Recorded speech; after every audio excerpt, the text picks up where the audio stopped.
pet insurance company and a customer.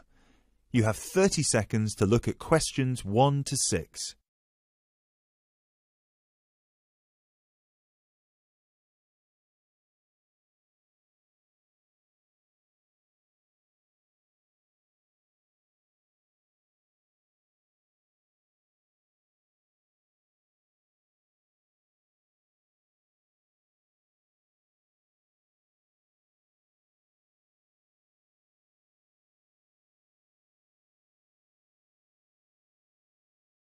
Pet Protect UK, how can I help? Oh, hello there. I'm calling to inquire about your pet insurance plans. Of course. Just give me a second, please. Sure. So, have you checked our website already to see the options we offer? I've had a quick glance, and I think I'm interested in the basic plan. Great. I need to just ask a few questions first then. Is your pet a dog, a cat, or a rabbit? It's a dog. And is it a puppy or... No, he's 3 years old. Right. May I ask, has your dog been insured before? I just adopted him from the rescue centre last week, and I think he'd been there a while, so I doubt it. OK, so you've had him for a week then? That's correct. Great. I apologise for asking this, but your dog, what's his name, by the way? Fenton. Fenton, is that spelt with an F? Yeah. Fenton. Great. Thank you for that. So, according to the rescue centre, has Fenton ever attacked, bitten or been aggressive towards a person or another animal? No, not at all. Excellent. And is he a guide dog or... No, just a house pet. Great. And you said he's 3 years old. Do you know the exact date of birth? Oh, yes, it's on the adoption certificate. Just give me a sec. It's May 19th, 2013. And do you know, has Fenton been neutered? Yes, he's been castrated. Excellent. And final question, what type of dog is Fenton? Is he a pedigree, a crossbreed or a mixed breed? A crossbreed, I think. Right, crossbreed... Wait, sorry. What's the difference between the three? A pedigree is a dog whose parents are of the same breed. A crossbreed is from 2 different breeds, while a mixed breed is 3 or more. Then he's a mixed breed. Sorry about that. Right, no worries. So, could I take your full name, please? My name is Peter Pischinger. That's Pischinger. Right. Thank you for that. And what's your address? That's 27 Cherry Drive, NW8 3HD. 3HD. And finally, a telephone number, please. 020-3634-7957. Thank you.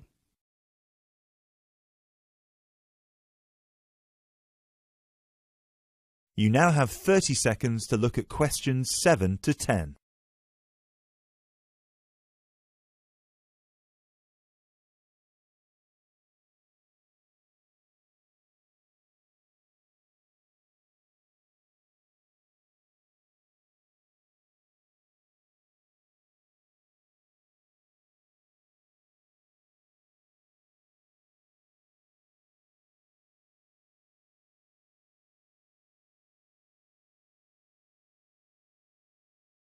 Now, you said you were interested in the basic plan. Is that correct?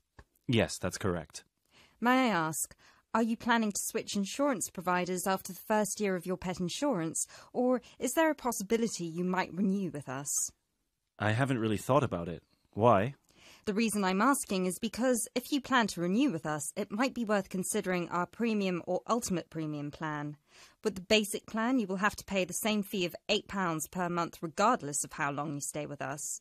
If you choose one of our other 2 plans, though, you will receive a discount for the first 6 months. You'll only have to pay £12 for premium and £15 for ultimate. And then, depending on your circumstances, you might be eligible for further discounts after your first year, depending on how many expenses you claim.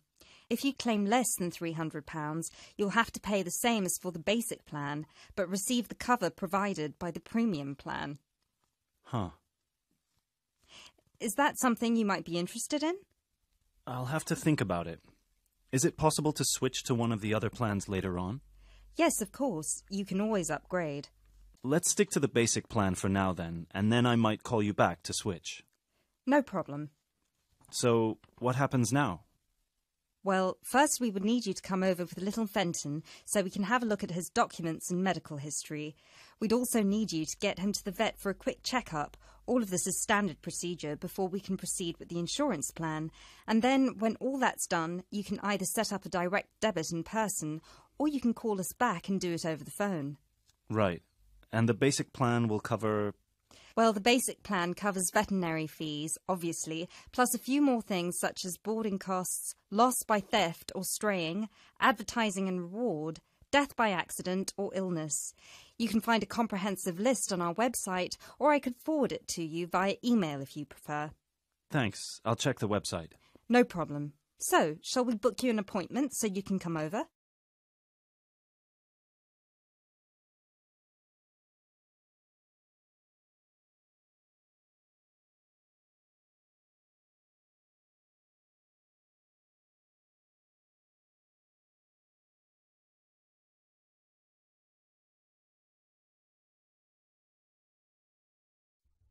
Now turn to Section 2. Section 2.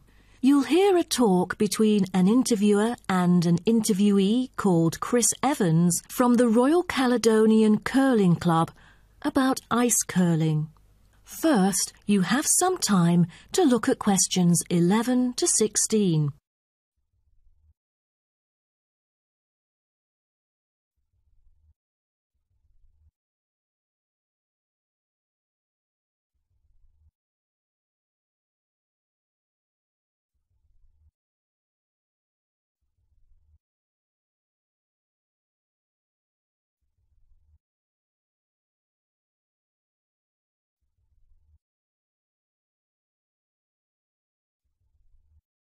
Now listen carefully and answer questions 11 to 16.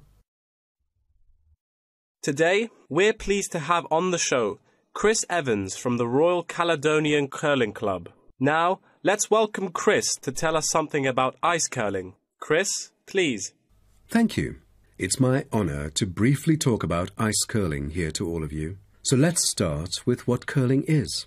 Curling is a sport in which players slide stones on an ice rink towards a target area which is segmented into 4 concentric circles. 2 curling teams consist of 4 players, the lead, the second, the third, and finally the skip. The captain of the curling team and its players will throw their stones in the order stated above. Each team has 8 stones. The purpose is to accumulate the highest score in the game. Points are scored depending on which stone is resting closest to the centre of the target area at the end of the game. The ice surface on which the game is played, or the rink, in curling is called the sheet. It is covered with tiny droplets of water that become ice and cause the stones to curl or deviate from a straight path. The curling players should slide the heavy polished stones or rocks across the ice curling sheets towards the house, a circular target marked on the ice, as I mentioned before. There are several pieces of equipment essential for a curling game, so a concise instruction will be given to you. The most important things are the curling brush, which is used to sweep the ice surface in the path of the stone, as well as the curling stone, which is sometimes called rock. The former is usually made of horsehair, and the latter is made of granite, mainly coming from Scotland.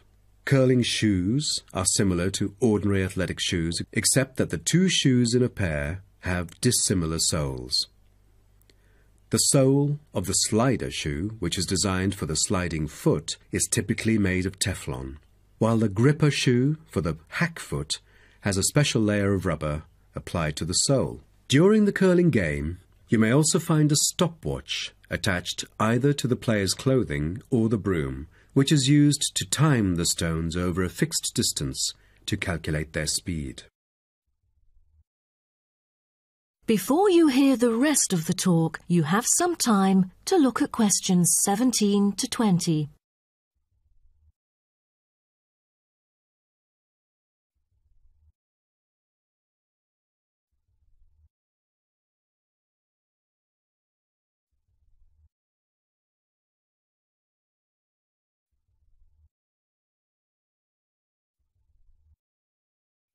Now listen and answer questions 17 to 20. Now, a word about the development of curling clubs. Curling is thought to have been invented in medieval Scotland, and outdoor curling was very popular in Scotland between the 16th and 19th centuries, as the climates provided good ice conditions every winter. Kilsyth Curling Club is renowned as the first club in the world, having been formally constituted in 1716, and widely influencing ice curling development. In Kilsyth today, both men's and ladies' sections are thriving, participating in all major competitions and having won championships in the British Open in the past.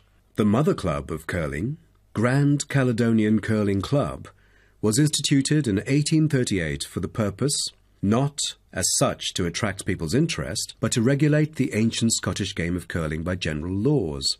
With these official rules, the young curlers could be trained in a more professional way. By 1842, the new national club had sought to obtain royal patronage, and it has ever since been known as the Royal Caledonian Curling Club. However, many sports, such as athletics and tennis, were frowned upon as being too recreational and not practical enough, so the Crown banned them by law during the 1300s, in the hope that men would instead practice the archery skills that were seen as vital to the country's defence, and the ban was lifted in the 17th century. So, do you know the reason for curling being kept during the 16th century? Is it because it was so popular, or because people from all ages like children could play it? The spirit of curling dictates that one never cheers mistakes, misses, or gaffes by one's opponent, and most importantly, all the team members should strictly follow the instructions of their captain, which is essential for men in battle. Curling was brought to Canada from Scotland, and some curling was played informally before 1800. Curlers often used iron curling stones made from melted materials such as cannonballs rather than granite until the early 1900s, because there were transport problems importing granite stones from Scotland. That is the end of section 2. You now have half a minute to check your answers.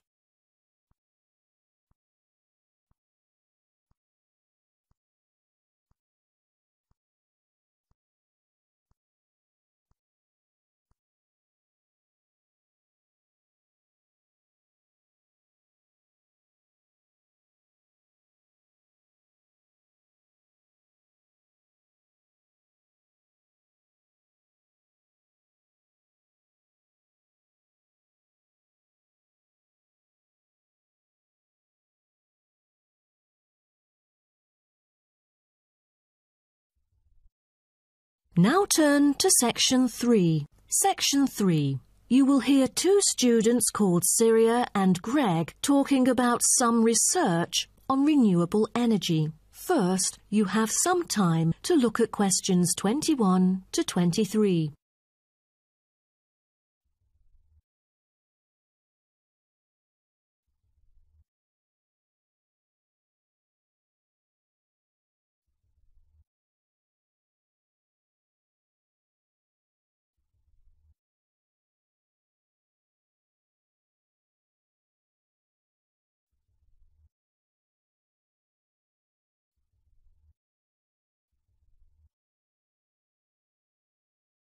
Now, listen carefully and answer questions 21 to 23. Hi, Greg. How did it go with the research on renewable energy? Have you found anything? Yes, but I think it's about time we exchange our findings and discuss our next move. You read my mind. Right, I'll start first. Germany is the very first country I dug into in order to find innovative means of creating clean energy, because 15% of its national electricity supply comes from renewable sources. I found that apart from the traditional fossil fuel industry, there's a German firm that has initiated a project using kites to generate power. Really? I've never heard of it before. How does it work? As a substitution for traditional fossil fuels that release toxic gas into the atmosphere, the power-generating kites can function in any weather Compared to conventional wind turbines, such kites can produce twice as much energy because the overall power density is proportional to altitude. Sounds like an efficient way of producing power. Okay, now let me tell you what I have found. There is an American company manufacturing school buses and city buses depending solely on electricity instead of gasoline. The all-electric vehicles can save up to 20 gallons of fuel on a daily basis. This could reduce transport budgets by over $10,000 each year, not to mention maintenance savings. Wow, impressive. If only there were more of these electric vehicles around. Well, over the years, South Africa has attached great importance to clean energy. The nation encourages using propane gas, which can either be extracted from natural deposits or be produced organically. It is normally stored in gas canisters as a type of cooking gas. To reduce the number of kitchen accidents, a new type of composite gas canister made of fiber was introduced. It is much safer and less likely to explode, even when engulfed in fire. Before you hear the rest of the talk, you have some time to look at questions 24 to 30.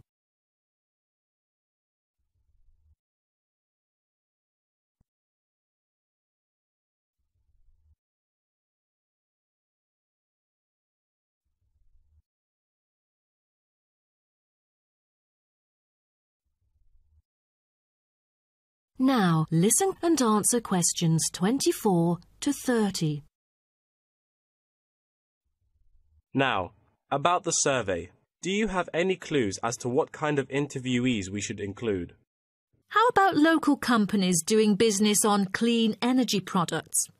Probably not the best choice of respondents. Remember the last time we asked corporate employees to do the questionnaire? Only about 5% of them were actually willing to participate. That wouldn't be enough then. It seems we have to drop that idea. Then maybe we can ask the professors and administrative staff here to help us. They could provide their insights and understanding on energy production. It would be ideal if they would, but I'm afraid most of them are too busy to respond to the list of questions we've prepared. I guess the students here at the university would be more suitable. You're right, and it is a much bigger sample pool too. Also, I think we should include the locals. Their opinion is key to the promotion of renewable energy here in the town. But wouldn't it be difficult to collect data? There's no way the two of us could go from door to door to interview all the residents. There's no need to worry about that. We'll make it telephone interviews. That way, we'll have enough time to get sufficient data. Good idea. What should we present in our speech? Due to lack of media coverage, the majority of people actually have a limited understanding on renewable energy. Most of them aren't able to identify various types of renewable sources. So I feel we could start by clarifying what it is and the benefit of it compared to fossil fuels. That makes sense. We could start with wind energy. For centuries, wind has been used to do work.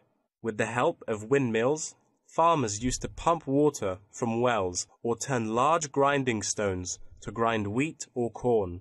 The windmills today generate electricity. The only problem is that it might not be windy all the time, so it is crucial to choose the appropriate site for wind farms.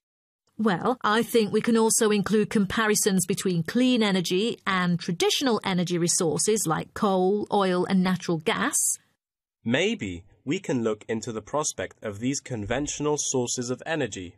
The rising cost of fossil fuels and the threat of climate change is a concern to many. Totally. These traditional resources will deplete eventually. Renewable energy currently makes up less than 2% of the world's primary energy supply, and although growing very rapidly, it is not on course to fill the fossil fuel gap. Nuclear energy is another type of energy we ought to mention. Nuclear power plants can produce dependent power constantly and release far less greenhouse gases than other traditional power plants. But most people feel that this type of energy is unsafe because radiation isn't easily dealt with, especially in nuclear waste and maintenance materials. What should we end the speech with? Have you heard about a new type of energy called hydrogen fuel? It is an infinitely renewable fuel that doesn't have detrimental environmental effects. The only problem is that it is so expensive that only wealthy individuals can afford it. But I think overall the benefits overshadow its high cost. I think that even though this new type of renewable energy is too expensive to use at the moment, in the long run its price will go down and become more accessible. That is the end of section 3. You now have half a minute to check your answers.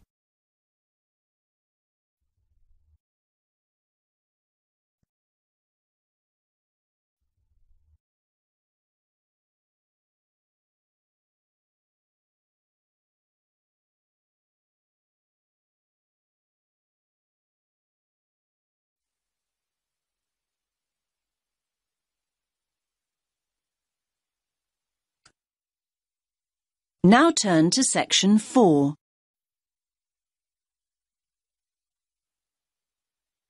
You will hear part of a lecture about animals. First, you have some time to look at questions 31 to 40.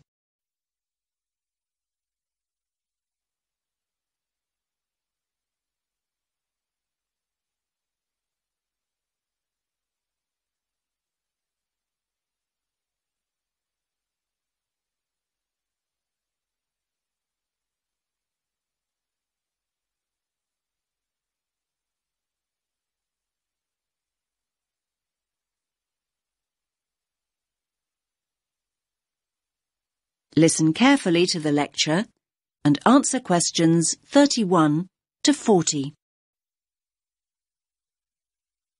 In today's lecture, I'm going to talk about avoiding predation.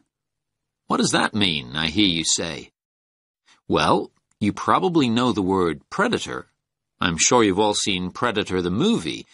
Well, a predator is any animal that hunts and kills another animal. That animal, and I was going to say that smaller animal, but it's not always the case, is the prey. An owl, for example, is a predator, and a mouse is its prey. A lion is a predator, and a much bigger animal, a buffalo, for example, is its prey. So when I say avoiding predation, what I mean is not being caught and eaten. For many small animals, not being caught and eaten is pretty much a full-time job. Many animals that are predators themselves may be the prey of another, usually bigger animal. This is what we popularly call the food chain. So, how do animals avoid predation? Well, they have what we call defense mechanisms. These are ways in which the species has adapted over time to give it an advantage over its predators. Any adaptation of this kind increases the species' chances of survival. Over time, species that have not adapted, that is, developed some sort of defense mechanism, have met with extinction.